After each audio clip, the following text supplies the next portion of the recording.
Okay. Alright. Played Ever 17 again. Hello. Again.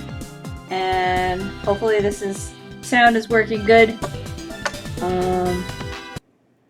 Whoopsies. There we go. Alright. So, now, once again, we are playing as the kid. And we're going through to get Yu's route. So, here we go. I'm gonna start with the last episode. The kid was introduced to Takeshi, Sora, Tsugumi, and feels headaches. Tsugumi was angry, but not for the reason you think, apparently, I guess. Because she was like, what did she do? She was just like, you should know. And she seems like to think that the kid is conspiring against her somehow. I'm not really sure why yet, but we'll find out. I mean, I played the game. I know why, but anyway. She accused Kid of lying without even explaining why. The life readings are 7, then 5, and then back to 6. We haven't seen Coco anywhere, and no one even mentions her. Yu's working at Lemu for fun, but she's also looking for clues about her father, a development project team member who disappeared when she was a baby. And then Kid walked in on Takeshi with a super intense expression, who then turned aloof after he noticed the kid. And then the keyboard died. Oh, yeah, my keyboard died in the last stream. That's why I couldn't do anything. What a way to end it. Anyway, so here we are. And let me get everything set up so that I can start. Okay, so we're back here. Last time we were just talking with Takeshi and he was just like, I don't know, we were messing with each other. We had one of those moments where like we made fun of each other and then it got serious and then we had to laugh it all off, so it was like weirdly tense for a second. Anyway, I'm gonna take a sip and then... Any changes? You mean my memory? Takeshi nodded. I shook my head. I see. Well, don't force it. It's like Sora said, memory loss can be totally cured with no warning. Easy for you to say, it's not your problem. Sure, it's not my problem. You say it like you've seen it happen. Well, I've been around the block a few times. Sure, tell me about it. I didn't feel like crying.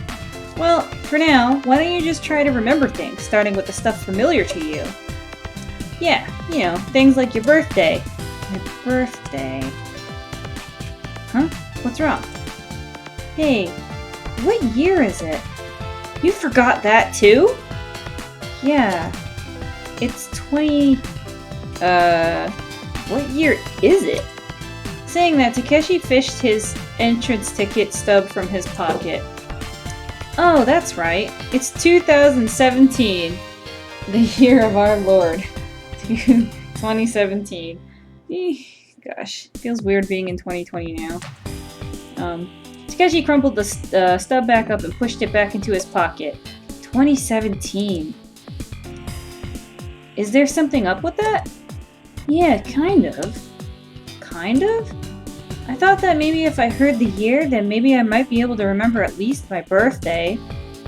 I see. Come to think of it, you don't even know how old you are, huh? Nope. By the looks of it, I'd say you're not a day over 42. What? Hahaha, I'm kidding. Relax. There's no way. You're probably in the neighborhood of 14 or 15. If you're 18, then you've got a baby face. 14 or 15, huh? I muttered that. Well, I'm getting out of here. Actually, I haven't finished looking around. Oh hey, Takeshi, it seems like everyone is scattered all over right now. Yeah, we'll have to arrange to meet somewhere sooner or later. I think the conference room would be good. Got it. If you see the others, then give them the word. Takeshi left. I also decided to go somewhere else. I thought of somewhere else to go, and now I have the choice of the jellyfish gondola or the warehouse. I'm gonna go to the jellyfish gondola.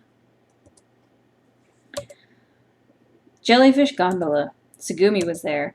Her back was to me and she was looking at the entrance. I called out to her loudly. Want to ride the gondola? Tsugumi turned to look at me, but she immediately turned on her heel and walked away.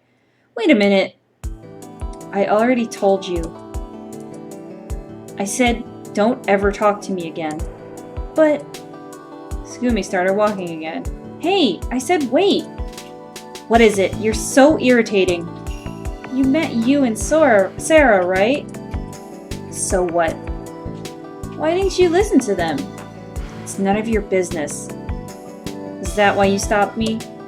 No. The reason is something else. Before, you said something about those guys or something, right? What did you mean by that? Tsugumi stared at me intently. She narrowed her eyes almost as if she was appraising me. Intimidated by her intense glare, my body stiffened and I swallowed. What is it with you? I don't know. I wish I did know. You're just not saying anything. Fine. Well, if you aren't lying, then I'll warn you about one thing. You are just being used by them. Using me? So do you mean that when you... So who do you mean when you say those guys? I can't say more than that. I still don't trust you 100% yet. And I don't want you trusting me either. Anyway, look after yourself. If something happens, I'm not going to help you. Saying only that, Tsugumi turned and left. Having no idea what just happened, I simply stood there. I thought I would go somewhere else. And I can only go to the warehouse, so here we go. I wound up in front of the warehouse. I didn't expect anyone there, but what's that? The watertight door at the entrance was slightly open. I was sure it was closed when I come by there with you and everyone. Is anyone there? I softly opened the door. Ah! Sarah! Sarah was inside. She was sitting on top of a pile of boxes. I didn't know if I had surprised her, but her face seemed to stiffen. Oh, kid, don't scare me like that. Sorry? After shooting me a slight glare, Sarah stuck her hands in her pockets and dropped to the floor. What are you doing here? Huh? Oh, I just wanted some time alone. Alone? You had said almost the same thing. What happened with Tsugumi? Nothing really. Well, you seem pretty down. In the end, she just didn't tell us anything. We were just running in circles and it wore me out. I see. Feminine intuition aside, not even the two girls who had been able to get through to her, even though there was no apparent reason for Tsugumi to hold a grudge. What about Tsugumi could have been so angry? What could Tsugumi have been so angry with us about? Finally, we promised to meet up later in the conference room and split up. On the way down the corridor, I noticed a sound, and I looked to the source of the sound. Someone was crossing the corridor where it came to a T in front of me. A girl? It was a girl I'd never seen before. I followed after her as if I was being pulled in by her. Hey! Hey! Wait! You there! The girl went into the infirmary. No one was inside. I carefully crept towards the rear of the room, and I noticed a squarish hole cut out of the floor. I peeked inside. Down below, a small lift was stopped. It appeared that there was another room directly below the infirmary. I pushed the button calling the lift and hopped in. In the darkness, a girl sat on a bed. It's Coco. I was at a loss for words. I didn't know where to start. The young girl said nothing. The girl just stared at me intently.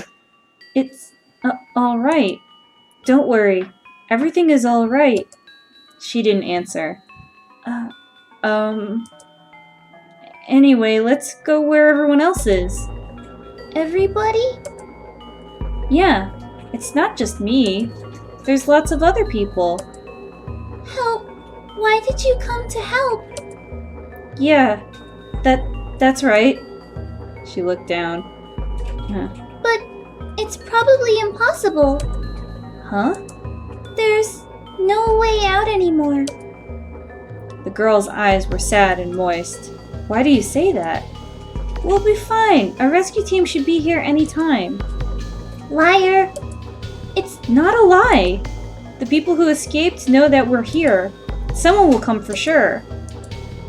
Why are you saying that's wrong? Because Then suddenly a shocked look appeared on the girl's face as her eyes focused behind me. I followed her gaze. On the other side of the door was Takeshi peeking in. Who are you talking to? Takeshi, what great timing! It seems like this girl here didn't get out either. Girl? What girl? There's nobody here. Huh? I looked back. The girl had vanished, and there was no sign that anyone had been sitting where she had been. Impossible.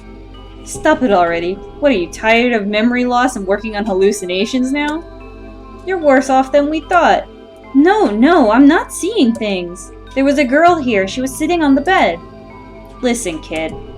What? Aren't you hungry? Hungry? Who cares about that right now?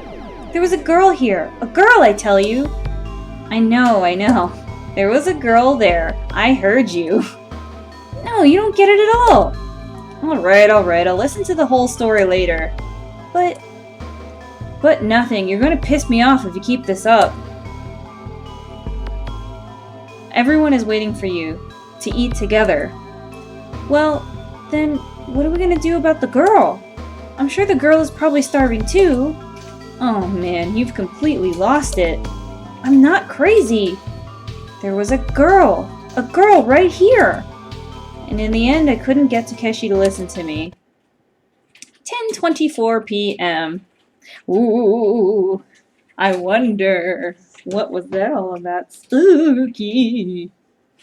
Before going to the conference room, I peeked into the control room. The bioscan figure was eating at my mind. Life readings, 5. The number had dropped from 6 to 5. Oh, it dropped from 6 to 5? Okay. Everyone was in the conference room. There was fried tuna sandwiches and drinks secured from the sandwich shop for everyone. Only Tsugumi was absent. I like that we're just not going to address this at all. Let's have our McFilet. Anyway, I wondered where she had gone, but more than that, I was worried about her. I told everyone about the girl, but everyone just laughed, and not one of them listened. No one else had seen the girl, and then I remembered the bioscan figure. 7. That girl was probably number 7, but the number had been 5 and 6 as well. What could it mean? The image of the girl had burned into my mind, and there was no getting away from it. I wondered if it was like Takeshi had said, a hallucination. If not, then a ghost? That was crazy. I shook my head at my own silliness. Maybe I was losing it. Something had to be wrong with me. I needed to calm down and collect myself. While I thought that, I flipped open the tab on a can of Coca-Cola. I mean cola. Just cola. It's not Coca-Cola. Anyway. For sure! At first, I didn't know what had happened. I licked the liquid around my lips. It was sweet. It seemed as if the cola had exploded into my face. Everyone's laughing. Look at these drawings by the... I love Sora's gigantic hands and Yu's shape and, Sarah's long arms? She's got orangutan arms. I don't understand. Anyway, it's beautiful. They're all laughing at me. Sora apparently laughs Everyone exploded in a chorus of laughter. Hey, what the heck are you doing, kid? You said that, laughing. These cans contain special gas so that they can be used at 6 atmospheres. But right now, we're at 1 atmosphere, right? So, if you don't hold it down when you open it, the soda inside explodes. As she laughed, Sarah took out a handkerchief and took it to wipe my face. I was enveloped in laughter. Without noticing, I'd forgotten about everything that had been weighing on my mind. 11:27 p.m. Almost an hour had passed. No one had come. There was no contact. The people on the floating island should have known that we were all trapped down below. So why didn't anyone come? Even if they couldn't open the watertight doors, there should have been some divers that could tap on the glass of the window glass or something. Everyone, I think it is best that we go to sleep this evening. Please leave the rest to me. Saying that, Sora grinned. Sleep? But where? Are there any places to, like, lie down or anything?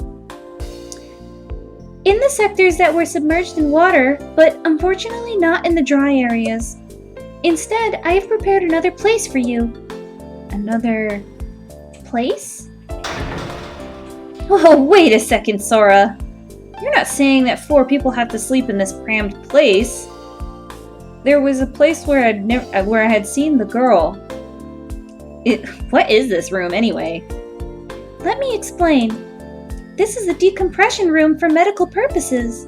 Here, people suffering from decompression sickness or the bends are treated. The bends? Yes. Normally when people leave Lemu, they spend an extended period of time going through decompression and adjusting from 6 atmospheres to 1 atmosphere. However, as a result of the accident, everyone has experienced a sudden change in pressure. You may be suffering from the bends. So, just to be safe, I want everyone to undergo repressurization in this room. But there's nothing wrong with us. In cases of light decompression sickness, you are not necessarily aware of it immediately. There are cases where the pain doesn't start for a day or 2. After you figure out you're in trouble, it's too late? Correct. In other words, this is just to be completely safe. Hey, Sora, what about that thing in the infirmary? Wasn't there some device that can diagnose medical conditions? Oh, do you mean the LMRI? Yeah, that's it.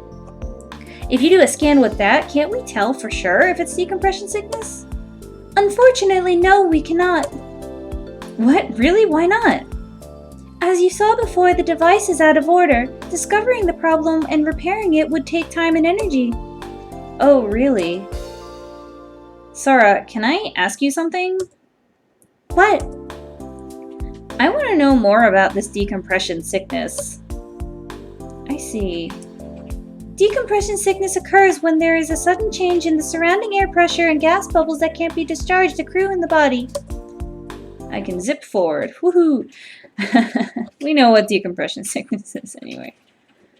The decompression process took place over several hours, but boy, it was cramped. 11:54 p.m. I wondered where in the world Tsugumi could have gone. And shouldn't Sora have been undergoing decompression as well? I was so tired that my mind and body felt numb, but strangely, sleep didn't come for me. Takeshi had monopolized the bed. He was breathing deeply and peacefully, sleeping so well in an emergency like that. Sarah, and I sat on the floor. I gradually got annoyed with Takeshi sleeping like a log. There was still 4 hours until the decompression was complete. The night was long.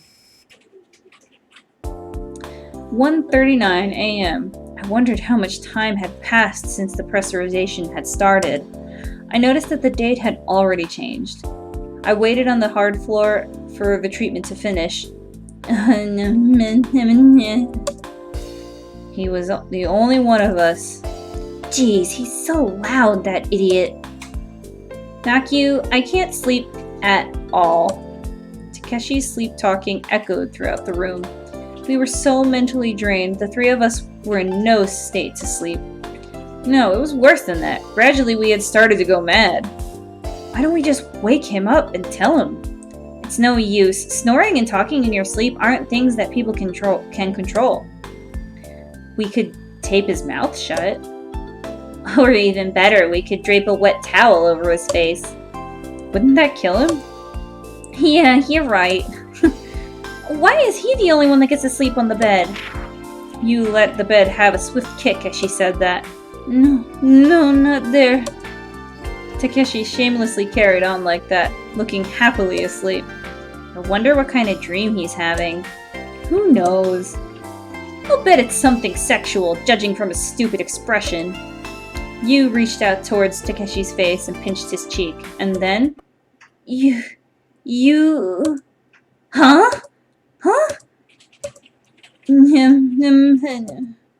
It seems like he's talking in his sleep. He's not dreaming of you, is he? Stop that! There's no way! Hey, you... Hey, Kurinari, how dare you have dreams about... And she's way too rough, that's why she can't get a guy. Huh? What? Oh, you dummy. Hey! Kurinari, wake up! Yu had grabbed a hold of Takeshi's collar. If we didn't stop her, she might have strangled him. Take it easy, Nakyu. He's just talking in his sleep.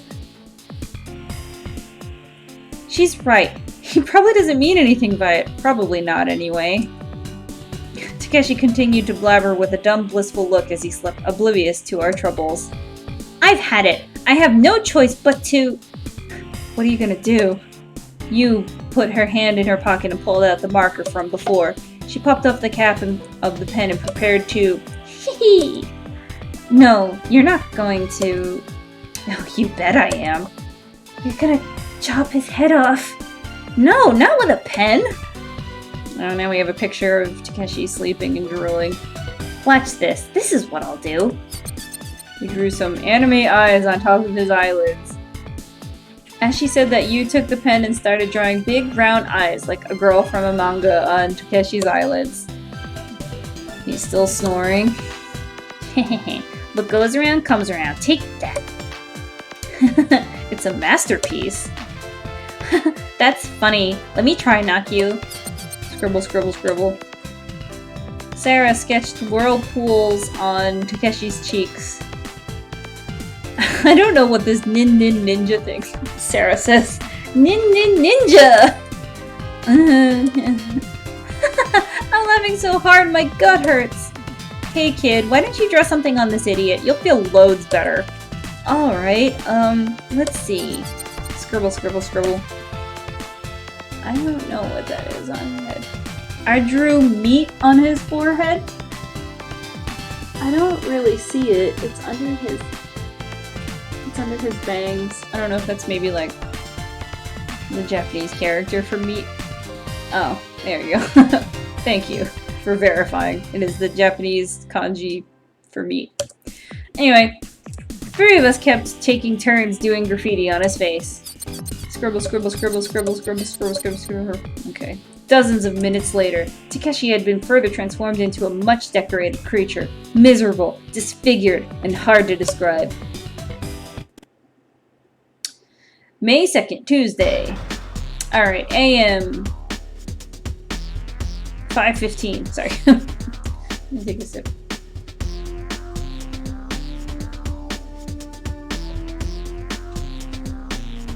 Good morning, everyone. Did you sleep well? Thanks to somebody, I was up all night. Huh? You didn't sleep a wink? Nope, because of this idiot. Yu lifted her foot and kicked Takeshi, who was lying on the bed. I'd like perm, please. Takeshi was still dreaming. It looked like Sora had noticed the graffiti and was trying to keep from exploding with laughter. What happened to his face? We got so mad. We took turns drawing on him. We scribbled the night away with this marker. Saying that, Yu laughed loudly. Even so, maybe you went a little too far. No, we didn't sleep at all because of this noisy beast. It's poetic justice. So, Sora, hold off on telling him for a while, alright? You mean, you want me to pretend that I don't notice? That's it. It's all white curlies. Enough of that. Sora, what about the decompression? You are all done, of course. Is there anyone that feels ill? I feel fine. Me too. Well, we were up all night, so I feel groggy. And Kurinari-san? Well, just look at him. Math, social studies, science, English class, music. I can't play that. Alright, everyone. I would like to have you all gather in the control room at once. I'll go on ahead. Has anything happened? I will tell you all about it in the control room. Now, if you'll excuse me. Sora ducked and left the pressurization chamber. Sora's face as she left was devoid of humor. 5:29 a.m. We got Takeshi up and made for the control room. Sarah was next to me. Ahead, you and Takeshi were talking about something as they walked. I couldn't quite make out what they were saying. Eventually, Takeshi slowed down, separated from you, and came back to us. Hey, you got any idea what you's all miffed about? Who knows? You don't have any ideas? If I did, do you think I'd be asking you? You told me to look in the mirror, but... Huh? What? That's no fun. When Sarah said that, it seemed like Takeshi finally figured it out and wiped his face with his hand. What's this? He stared at the black ink on the palm of his hand. Damn, that girl! Clicking his tongue, Takeshi hurried back up to head to you. Sarah and I laughed as we watched Takeshi and you exchange words. Alright, 5:36 a.m. Tsugumi was in front of the control room. She was leaning against the wall with her arms folded and head down. Good morning. Good morning. With our greetings, Tsugumi slowly raised her head. Hey, Tsugumi, where did you go last night? Are you alright? Sora was telling us about when there's a sudden change in air pressure. The bends? I know. Don't worry about me, I'm fine. Huh? Something flashed through my mind. It seemed like something about Tsugumi had changed from the day before. Maybe it was loneliness, but her attitude and way of talking had been toned down. Are you really fine? Yeah. Let's get inside. Sora's waiting for us. At Tsugumi's urging, Sarah and I entered the control room. 5:40 a.m. I'm sorry that I have to gather you here so early, but there's no other way. I'm gonna skip ahead. We're learning about, like how much time we have left. Plus or minus 12 hours. Is that the margin of error, says Tsugumi. That is correct, but... That pushed us into silence. It seemed like everyone here was lost in thought. I'm skipping ahead. Alright, now 6:26 a.m. Sarah and I sat cross-legged on a bench in the rest area. The floor was covered with water. That was good, I'll say. We had just polished up the fried tuna sandwiches that Takeshi had made for us. As for the other four, Sora was, as usual, cooped up in the control room and trying to make contact via Lemmy. Tsugumi had vanished without saying where she was going. Takeshi had gone to deliver sandwiches to Sora and Tsugumi. Yu was changing her clothes. Apparently she had spilled something on them while eating. Unfortunately, her normal clothes were in a safe in the changing room of the dry area. Hey, I'm full now. Why don't we play a game? A game? Yeah, the Yamanote line game or a word game. I know. Rock, paper, scissors. Charades! We play and the winner gets to choose something. And then the loser has to mimic it, okay? Ready? Rochambeau! Come on, put your hand out. I haven't said I'm going to play, and what is Rochambeau? It's what you say when you play rock, paper, scissors. And as to whether or not you're going to play, you are. Who said that you could decide? Be quiet, now let's play. Not doing anything is boring, right? Oh, alright. That's more like it. Okay, here we go. Ready? Rochambeau! I chose paper and Sarah picked scissors. I won. So I pick... salmon. Salmon? You mean like a fish? Yep. So let's see it. Salmon, salmon, salmon, salmon, salmon, salmon, salmon. I open my mouth like a fish. Open and close my mouth like a fish, gyrating my hips and doing my best to become a salmon. Sarah was laughing and holding her stomach. It looked like she had it looked like I had been a good salmon. All right, now I'm warmed up. Let's go again. Ready? Rochambeau. I chose scissors and Sarah picked paper. Ugh, I lost. Don't give me a weird one, okay? Please. I decided to make her act like I have the choice of Minnie Mousy, Caesar, you, or a spoiled baby. Let's see. gonna make her act like you.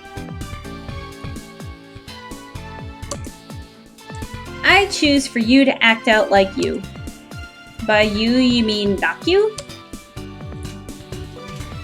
Yep. What? That's easy. Easy? Okay, here I go. I'm Tanaka Yu, the 7th leader of the Crimson Motorcycle Gang, the baddest group of the Kanto hooligans. They're not saying anything. Yu is... that? Well, just until the other day. Now she just seems to be leading a normal, decent life. I see. And then... What are you doing? Yu appeared in her changed clothes. I like that she was part of a motorcycle gang. Excuse me. We're playing rock, paper, scissors charades. You're playing rock, paper, scissors charades? That sounds fun. Can I play? Sure. Sarah explained the rules to you. Okay, I got it. Alright then, let's play. Ready, Rochambeau! Just then, the lights illuminating the room started to flicker. Instinctively, I looked to the ceiling. Listening carefully, I heard a sound like a rumble of thunder from far away. I'm skipping ahead. No, it can't be. Couldn't be what? Doesn't it sound a lot like when the water flooded in yesterday? The blood appeared to drain from the faces of Yu and Sarah in the flickering light. Immediately after that, darkness blanketed us. Only the emergency lights glowed dimly. A blackout? It's a blackout. What about everybody else? Where's Takeshi, Tsugumi, and Sora? Tsugumi and Sora... Well, where's Tsugumi? Sarah and I shook our heads in the darkness. Anyway, let's go looking for Kuronari and Tsugumi. And Sora? Sora is... Let's not worry about her for now. What? I'll tell you later. Looking for those two is the top priority right now. Yu started running. Sarah and I followed her without knowing what was going on. Alright, 6:30 a.m. Jeez, these kids are up early. I guess they didn't sleep well, so... in front of the control room, the power was out, so the door didn't open automatically. Yu pulled the lever right next to the door and opened it manually. The three of us went inside. Kuronari, Tsugumi, if you're in here, then answer! Yu called out into the darkness. I wondered why she only called out for Takeshi and Tsugumi. Sora! Sora! I called out to Sora, but there was no answer. Sora should have been here. I wonder where she went. Yu had picked up a flashlight at some point. I imagine she had gotten it somewhere in the control room. Yu turned it on. A white circle of light appeared on the wall. Yu shined the flashlight left and right, lighting up all corners of the room. The electrical system was completely down. Like an abandoned castle, there was no sign of warmth left. There was clearly nobody there. It doesn't seem like there's anyone here. We left the room. Can you carry this? Yu handed me a flashlight and shut the control room door. Just then, splash, splash, splash, splash, splash. We heard the sounds of somebody running towards us through the water. After a short while, two figures emerged from the darkness. Oh, Takeshi! Tsugumi! Takeshi and Tsugumi approached, walking through the water. Hey, have you seen Sora? I thought she was in the control room. It was empty. Really? Takeshi used the manual lever to open the door. He looked inside. Do you want a flashlight? Yeah, thanks. Takeshi took the flashlight, turned it on, and went into the room. Jeez, where would Sora go at a time like this? Takeshi said that when he emerged from the control room. So, what are we gonna do? Yu said that calmly. It had been a series of emergencies since the day before. Maybe we're all completely used to it, but in any case, none of us were freaking out. For now, all we can do is split up and look for Sora. Without Sora, we don't even know why there's been a blackout. Yeah, Sora knows more about Leimu than anyone. Yeah, Sora. Sora... Huh? Everyone's not making sense. Maybe it's time. Since it's come to this, I'll tell you. I don't think we'll find Sora even if we look. Huh? What? Why not? I can't tell you the reason. That's something that you should hear from Sora herself. They're all confused. Anyway, just take my word for it. You don't have to worry. Sora's just fine. And she'll come back for sure. Come back? You ignored my question. I see. So, what are you going to do? I think we should try the generator room. The generator room? I figure that the cause of this blackout is trouble in the generator room. That reminded me of something Sora had said the day before. Lemu didn't receive any power from the outside, but had an in-house generator system.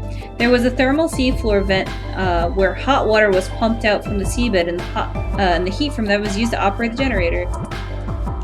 Tsugumi, you'll come along, won't you? Sorry, but I'm not up for it. What? I'm not going. If you want to go, be my guest. Saying that, Tsugumi left. Which is interesting because last time she led the front. It didn't look like there would be any use calling after her. Jeez, I have no clue what's going on in that girl's head. Oh well, the four of us will have to go. Not you. Where's the generator room? The generator room is here in Dritterstock. Alright, let's get a move on. Can you lead the way? Takeshi started walking towards the corridor. Hey, Kurenari, where do you think you're going? Where? The generator room, of course. It was your idea to start with, right? And just how do you intend to get there?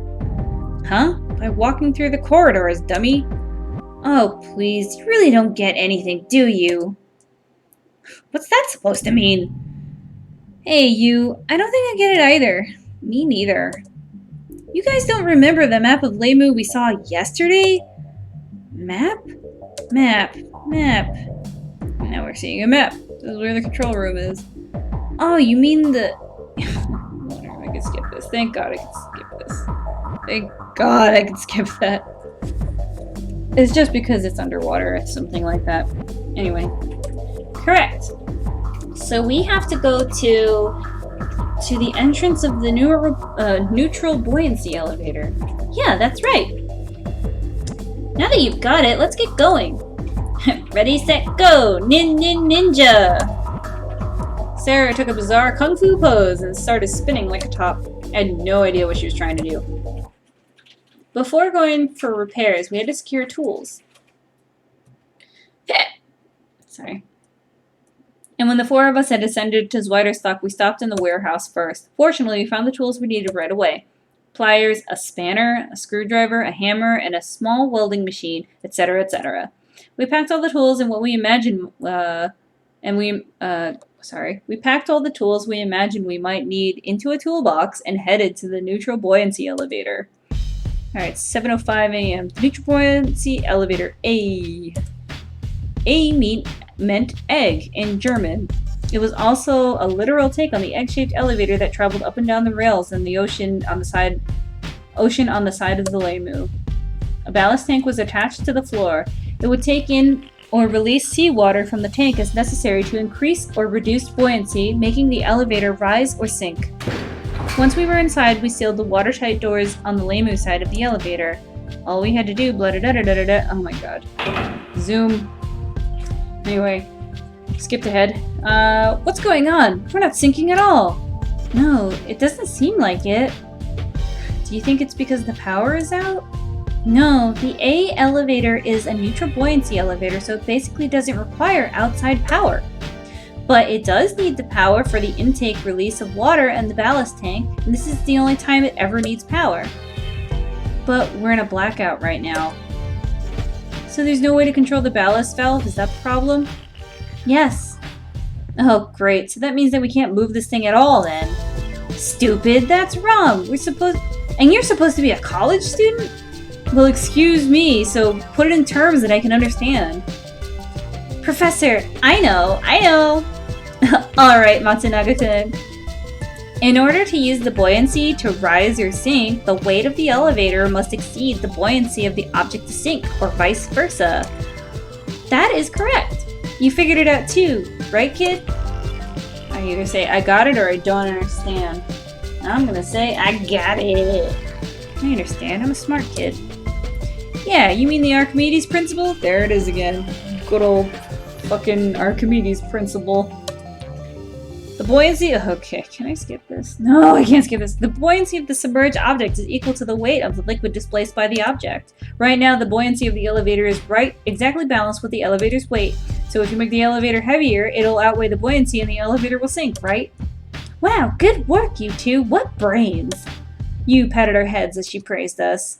Smart, smart girl. Not like some other people here. So the reason that the A won't sink yet is that it's not heavy enough, right? Yes, we need to find something heavy. We split up in search of things that we could use as weights. I think upcoming is like my favorite illustration in the entire game. Okay. Several minutes later, Takeshi was carrying a massive planting pot. Heave ho! Heave ho! You brought a plaster ornament, and I brought a magazine holder with a bundle of magazines from the security office. And Sarah? Heave! Heave! Pull! Pull! Sarah, that's... What in the name of... Sarah was dragging a massive tuna. What happened to that? It was in the corridor over there. I guess it probably washed out from the kitchen fridge during the flood. No one's saying anything. It's a little cold, but it's okay, right? This is my favorite illustration in the entire game. So it's just the three of them are holding this frozen dead tuna. But it's like so precious. I don't know, something about it is like cute to me. So the four of us packed ourselves into the A and headed down to Dritterstock holding the frozen tuna. A began to descend ever so slowly. Peeking through the window and into the blue, we could see the outside of the Lemu. The blue gradually got darker and the steel bulkhead appeared to move farther away upward. No one's saying anything. We were silent during that time. What was there really to talk about? No, actually, you did say one thing. Hey, wasn't catching dolphins for food banned under some international treaty? It seemed that you was having trouble with the difference between a dolphin and a tuna, but no one tried to answer her. I decided not to think about anything.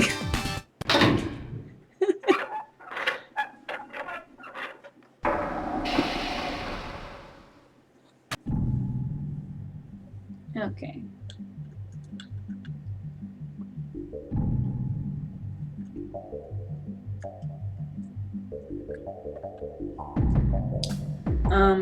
Hold on. Sorry.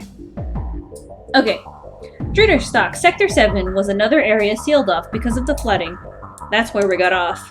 Once the four of us were holding the tuna got off, A lost its baggage and floated up to Zwitterstock again. Oh no, what do we do? We can't go back now. No problem. There's one more A. I checked and it stopped on this floor. Oh, that surprised the heck out of me. If there wasn't another one, there's no way the four of us would ever come down here. You sure? You seem pretty petrified with fear yourself. Zip it. I don't want any more lip from you. Alright, enough of that. Let's go get going. Let's get going. 7:30 a.m. We put the frozen tuna down and began walking towards the generator room. This side of the area was also inundated with water from the flood. It was still bathed in darkness. Blue light from the surface dimly pierced through the small round windows, making a wave-like shadow on the floor. The four of us really relied on the fact that our flashlight... The four of us relied on that and our flashlight as we proceeded deeper and deeper into the complex. Hey, wait up! We turned a corner and heard Takeshi call out from behind us. What are you doing? Hurry up! No dawdling or we'll leave you behind. I'll show you dawdling. This toolbox weighs a ton. Looking back, there was Takeshi with the toolbox on the floor, breathing hard. Jeez, give me a break. Kid, give him a hand. Alright. I hurried over to where Takeshi was. Takeshi, I'll help you. Thanks. Take it from that side. Okay. Two of us took the toolbox from both sides.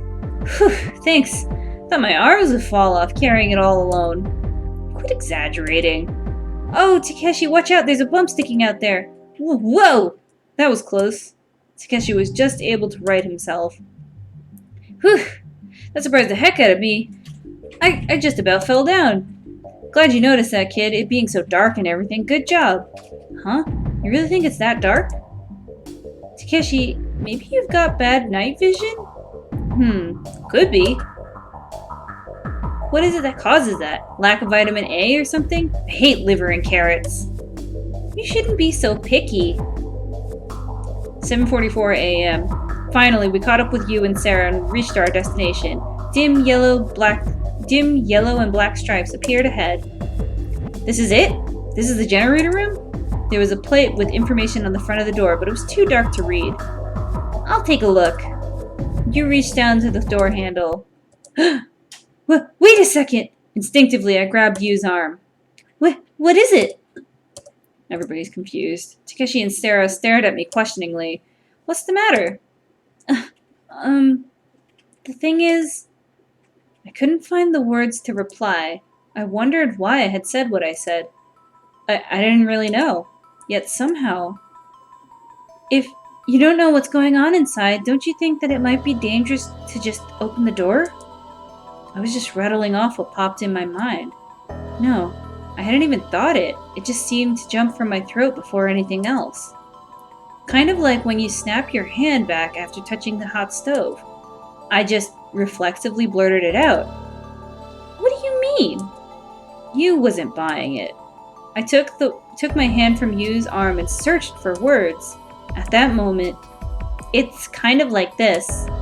If a pipe carrying hot water burst, then the room would be full of steam. Sarah took the slack up in my explanation. Oh, I see. While I sensed danger, I couldn't express in words what it might be. The three of us nodded, satisfied. Okay, well, let's give it a try. Takeshi touched his hand to the wet floor and he went to place his damp fingers on the door. Droplets sizzled, evaporating away. It's true. It's just like what Sarah had said. Wow, that was pretty sharp, kid. Yeah. I replied, but I hadn't really known it would be dangerous either. The one who had known was a separate someone inside me. That someone had simply borrowed my voice. And what happened was so strange that it made me feel so out of place in my own skin. Anyway, with things as they stand, there's no going inside. Ah, shoot. I'll say. First off, let's close off all the valves for the pipes sending hot water into the generator room. If we stop the flow of hot water, then steam should stop flowing into the room. Valves? What are those? In the next room, down one more corridor, that way. It won't require many people, just me and one other person to help. Alright, leave it to me. Huh? Kurinari? Yeah, what's wrong with me? It's just that if we're alone, I'm afraid that you'll do something. That's... maybe I should help? Oh, no, that's okay, Mayo. You wait here. Hey, kid, so what are you gonna do? Huh? Me? Alright, so I have to say, I'll help you or I'll wait here. Let's see. I'm gonna help you, because this is Yu's route. I'm gonna help out you. Okay, in that case, Sarah and I will hold down the fort here. You can't complain about that, right? Okay. Geez, damned if I do, damned if I don't. It seemed that Takeshi was oblivious to his disturbing dream the night before. I figured that Yu is concerned about you in her own way. Like, when she had you carry the heavy toolbox, maybe it was her way of saying, rest a bit or take it easy? You think so? That's a pretty generous interpretation, I'd say. Well, in that case, I guess Sarah and I will just have to sit back and relax together. Takeshi tried to pat Sarah on the shoulder, but she dodged to the advance. Oh, you probably don't want to do that. Huh? I'm a licensed Iga ninja. What's that? It means that if you value your life, you'd better stay back. Kid, should we get going? Yeah. You and I left the increasingly tense atmosphere behind. The room was covered in a massive web of pipes. I wish I could skip this section, but I cannot. The pipes continued into the adjacent generator room, and it seemed that by opening and closing the valves, the water and oil pressure could be adjusted. Normally, Limit is responsible for maintaining the generator room, but even it can't do much when the generator itself goes out. Anyhow, this is all because of the power supply is down. This room is designed so that the maintenance can be performed manually at times like this or during blackouts. That's what you told me. You selected the pipe from one of the countless rows of them and instructed me to close its valves. As ordered, I turned the valve around and around. Hey, you? I said that as I was closing the valve. What? It's about that girl from yesterday. Yesterday? You mean the 7th survivor you said you saw? Yeah. Are you sure your eyes weren't just playing tricks on you? I'm positive. These eyes saw her. Maybe you got some sort of eye disease. Huh? Disease? I'm kidding. It's a joke. Why do you always have to take everything so seriously? Enough already. Alright. I'll listen to your stories of unidentified survivors later. Right now, we have to work. Finally, the valve was completely shut. That should do it. Well, can we talk now? Let's get back to Kurinari and Sarah. You took off from the room as if she were a fugitive on the run. I was left alone in the room. I felt an unclear mess of feelings stewing inside my mind. With that, we'd been able to shut off the hot water flowing into the generator room. Even so, on the other side of the door, it was still hot enough to scald. The 4 of us waited outside the generator room until we could be sure that the temperature inside had cooled enough. 9:42 a.m. When we thought the time had come, we timidly opened the door. It was like opening the door to a public bath. A cloud of steam hissed out of the room. The heat inside just about defied imagination. The air in the steam-filled room was heavy and stuck to the skin. Inhaling felt like swallowing globs of sticky hot steam. Takeshi was opening and closing his mouth like a fish out of water. Isn't it hard to breathe? Stop pointing out the obvious. Talking about it just makes it worse. Not you. Let's just do what we have to do and get out of here. Alright, let's divide up what we have to do and be efficient about this. I'll be here. Kurinari, can I get you to go over there? Kid, I want you to... And so we got to work fixing on the generator. Takeshi and you did the bulk of the work. There wasn't much for Sarah or me to do because we were helpless when it came to machines. Takeshi and Sarah were working on the other side of the generator. You was doing a battle with the machine and depending on my flashlight wielding skills. With nothing much to do, my thoughts started wandering, and of course they led right to where that girl had disappeared. I couldn't believe that I had imagined the whole thing. Oh, we get a special illustration of you just fixing stuff. Hey, I thought a lot about it. What? About the girl. You still stuck on that? Just listen. Maybe that girl, maybe she's a ghost. Huh? So we get a special illustration of her looking at us now. You gave me a fed-up look and shook her head and went back to work. That's gotta be it. That would explain why numbers changed so irregularly and why she vanished all of a sudden. That's stupid. Listen, I'm serious. No. If you were talking about something serious, I would take you seriously. But I'm not listening seriously to something like this. Stupidity is contagious. It's like multiplication of pluses and minuses. Plus times a plus times a plus is a plus. But a minus times a plus is a minus. So, pass me that minus-like screwdriver, would you? I suppressed my anger, and I put the flathead screwdriver in Yu's hand. Okay then, you don't have to listen seriously. Just listen to me stupidly. What does that mean, listen stupidly? It's multiplication, right? A minus times a minus is a plus, right? I see. Okay, I'll listen to the stupid stuff you've got to say until I finish screwing in these screws. So what is it you're dying to say? It's about that girl that disappeared. If she were a ghost... Hold on. Do you really believe in ghosts? I wouldn't say believe, but believe is the possibility. But believe in the possibility. 0. That's what possibility there is. Maybe 0.000000001%. How do you know? You sighed and started turning the next screw. Listen, ghost stories, now and forever, are almost all made up. They're just fiction with the goal of entertaining people. But haven't you felt somebody else's eyes on you when you were all alone in a room? Eyes? Yeah, like someone was watching you from behind. Oh, you mean your mom? No, I'm being serious. Never mind. Things like that are just your imagination, the product of overzealous mind, an illusion spawned by the mental state of a person. You mean my mind is playing tricks on me? To be perfectly blunt, yes. UFOs and goblins are all the same thing. People like to imagine stuff. Thanks to the power of the imagination, people have been able to evolve to where we are, but it's kind of a curse too. Taken to extremes, there's no distinguishing between reality and illusions. If you turn on the lights, the ghost is only a shirt on a chair. People who want to be scared see what they want.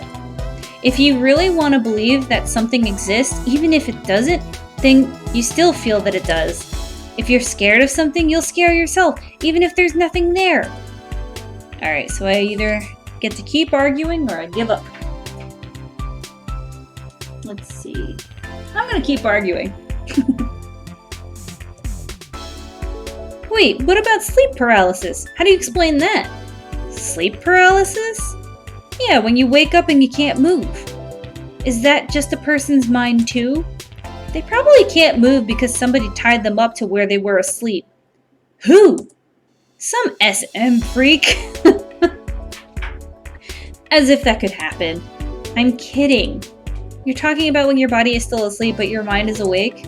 So that even when you're conscious, your body won't move? What about the people that say when they wake up and they saw a ghost on top of them? They think their eyes are open, but it's really just a dream. Because the brain is fully awake, the body won't do what it's told, a person feels fear. Those two things happen at the same time. So even the most incredible dream feels like a reality. I just told you, right? If you really, really believe something, then eventually, then even reality seems like an illusion. So, it doesn't look like you're convinced. You can't convince me. I know, I saw her. At least I saw something. Don't go telling me you have special powers to see spirits or anything either. You're not gonna say it, right? Alright. No spinning your head around 360 degrees or spewing out ectoplasm goo, okay? There's no supernatural tricks or channeling spirits either. Because if poltergeist gets loose around here, the screws I just pull out could fall out. For not believing in this stuff, you sure know a lot about it. It's because I don't believe in it that I know a lot. My knowledge is not for defensive purposes. It's for offensive ones. What? I mean, there are those people that swear by ghosts, the supernatural, UFOs, and that occult stuff. They're completely loony. My knowledge is so that I can take them down whenever I meet them. I've stocked up on enemy information for my verbal assaults. That's the reason I majored in archaeology. Archaeology? Archaeology. I thought that was about digging and looking for artifacts and ruins and deciphering ancient letters. That kind of stuff, right? Well, maybe.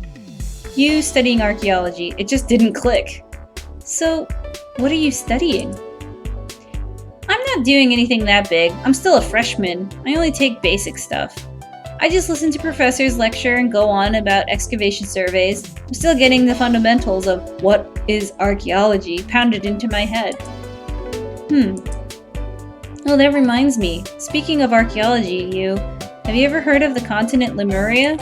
It seems like it's the origin of Lemu's name. Have you heard of it? I know so much about it that it... Have I heard of it? I know about it so much that it makes me nuts! Lemuria is the phantom continent that is said to have existed 200 million to 50 million years BC. On it thrived an advanced civilization that was more advanced than what we have today, but it was slipped down to the bottom of the ocean overnight. You recited it off so fluently that it sounded like she was reading from a textbook. Advanced civilization. Overnight, huh? That sounds just like... There were some scholars that contend that this continent was the origin of mankind. But what could they be talking about? That could never happen. You don't believe it? Of course not. Archaeology and geologically, the idea has no basis. The more real research is conducted, the more the theory is shot full of holes, and it's no longer a legitimate field of study. Is that right? Reality is different from a fairy tale. Religion is like that too. Any and all of those mysterious things that people get worked up about, it's all mostly make-believe. Since it's impossible to prove it in the first place, they can say whatever they want. That's the philosophy behind it. I thought that maybe precisely because that there was no evidence for or against it, what people said was actually packed with meaning. I felt that because those words were all only a foothold, the only way to really nail down reality. I absolutely thought about that just for a minute.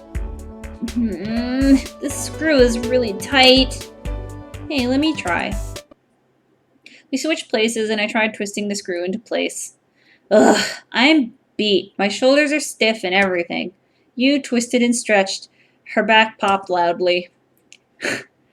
Hey, you know what we were just talking about? What was that? Oh, Lemuria? Yeah. Kid, you're not one of those people that get all into these stories, are you? I don't know about that, but since we've got time to kill, just humor me. All right, what is it? Okay. I wonder if Lemuria angered God, and he sent it to the bottom of the ocean. That is, if the people of Lemuria had such an advanced civilization, maybe God struck them down for their pride or something. Huh? You? Hello? This is bad. Danger! Danger! I'm putting myself in danger of being dragged into lunacy with you! Stupid. Alright, I should be fine now. Okay, I see what you're saying. You're saying that it was like the Tower of Babel, right? Tower of Babel? In the Old Testament, in Genesis, there is this story about this tower. In it, people are so proud of their achievements that they built this super high tower, this massive structure that almost reached to heaven. But God was angered by their behavior. God said, I will bring down their pride, together with the trickery of their hands. They are impudent. So God took it upon himself to destroy the tower, and the building stopped. And people spread to all corners of the earth. That's the theory of the Tower of Babel. Yeah, that's what I'm talking about. I nodded without stopping my work. That would have had to be the work of a god like Shiva. Shiva? The god of destruction and creation. One of the main 3 Hindu gods. He has more than 1,000 names, 4 arms, 4 faces, and 3 eyes. He destroys the world for the purpose of creation. The destruction is so thorough that it is contained the seeds of or possibility of the next generation. Kind of like starting from square one is better than fixing something halfway. Maybe. So if Lemuria had pissed off a god enough to sink it to the ocean, then that god would probably have demolished it. Oh, I see. A god that would purge the world of filth by destroying it. A god that damned people drunk with pride and forced rebirth. Look, you're slowing down. Hurry and finish up. I'm already done. I'd finished putting in all the screws. Next, tighten these bolts. I handed the screwdriver to her and took the wrench. Somewhere along the line I had been put in charge of the work. When you pointed the flashlight near me, I saw 3 bolts in the shape of a triangle. Did you say that Shiva has 3 eyes? Yep. That means put the wrench between my eyebrows. He'd have another eye right here then. That's right. The light from the third eye burns all in the world, purifying it. Wow, that sounds pretty cool. I said that as I tightened the top bolt. But I bet a visit to the optometrist would be a pain. Well, he'd have to buy another lens, so the optometrist would probably love it. I thought to myself that making the custom frame is what would cost a fortune, but didn't dare say it. That's enough of that. But the idea of the third eye is not limited to Shiva. It also exists in the world of Buddhism and yoga. Clairvoyance, telescopic vision, ghost sense, the gift of the prophet, the power of seeing the past or future. Excuse me. There's a lot of explanations behind it. Some say it's a gift from the gods, others that you can acquire it from intensive training. But what they all have in common is, when the third eye opens, true wisdom is apparent and all becomes visible. They have something to do with transcending the realm of human, becoming superhuman somehow. Real wisdom. Muttering that, I turned to face the bolt again. If I had that, I'd be able to get my memory. Yeah, right. If there really was such a thing, I want one. You want what, a third eye? Yeah, if I had one, maybe I could see my past, and maybe I'd know who that girl is. Anyway, I'd like to see what it's like. You want to see? Yeah, maybe I could see something. Shall I give you a look then? What? I looked up, and there was Yu's face. When did she get so close? We were at a distance where we could just about feel each other's breath. The tips of our noses just about touched. That's how close her face was. You? You want to see, right? Yu stared me in the eyes as she said that. I couldn't speak. My legs shook.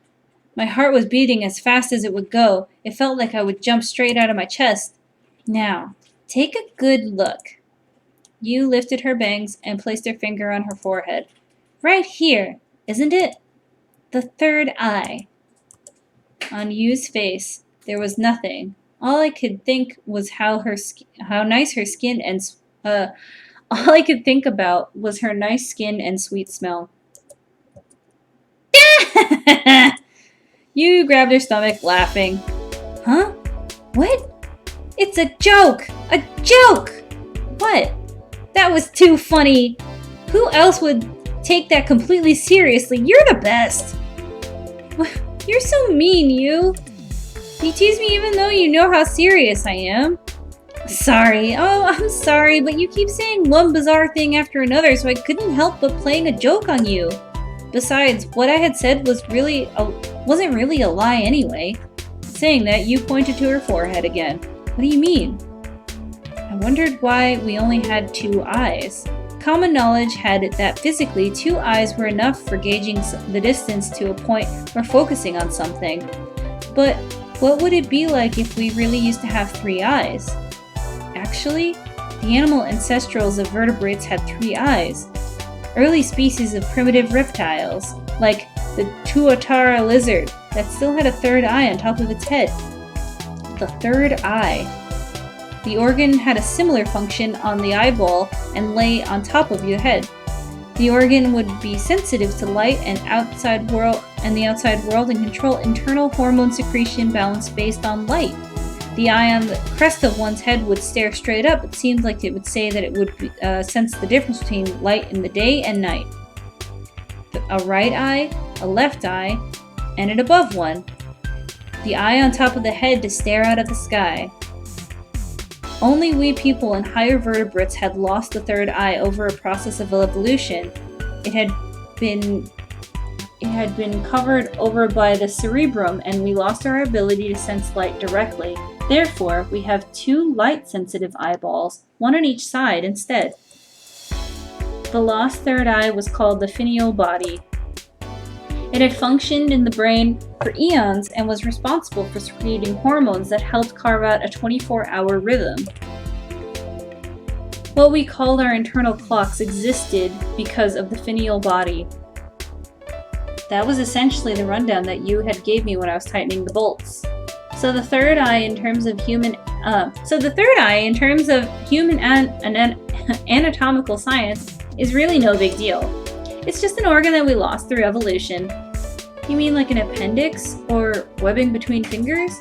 Yeah, that's exactly what I mean. I finished with the bolt. Oh, okay, well then our work here is done. I'm tired. You stretched as she said that. I put both my hands on my waist and stretched. We were both drenched in sweat. Hey, I was wondering. What? So, the occult stuff that you were just telling me about, is that for offensive purposes too? Well, it's not really for offensive or defensive use. It's just a load of useless knowledge. Still, I can't very well just throw it away. Maybe it's completely rooted itself into my brain. But you planted it there yourself, right? No way. My mom's the guilty one. Your mom? Yeah, my mom's an archaeological researcher. Apparently, she's an expert in the ancient concept of the third eye.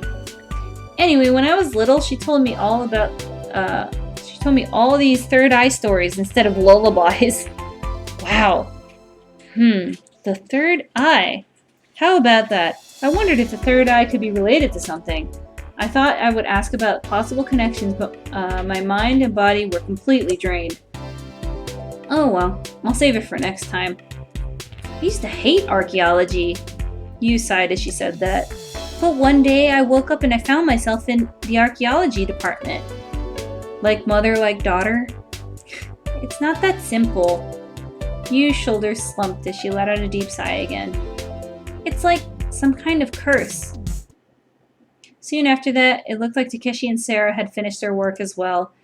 Well, it had turned into an adventure, but at last we finished the repairs. It was like Sarah had said, the cause of the blackout was opening the safety valve due to the drop in air pressure. When the pressure from the steam becomes excessive, the valve automatically opens to release the gas and prevent damage. I'm skipping ahead. Whoa, thank God. Alright, so the power's back on. It's 10:50 a.m. And I think I'm gonna stop here. It looks like everything is back to normal. And I will continue this next time. Thanks for coming. Okay, bye-bye.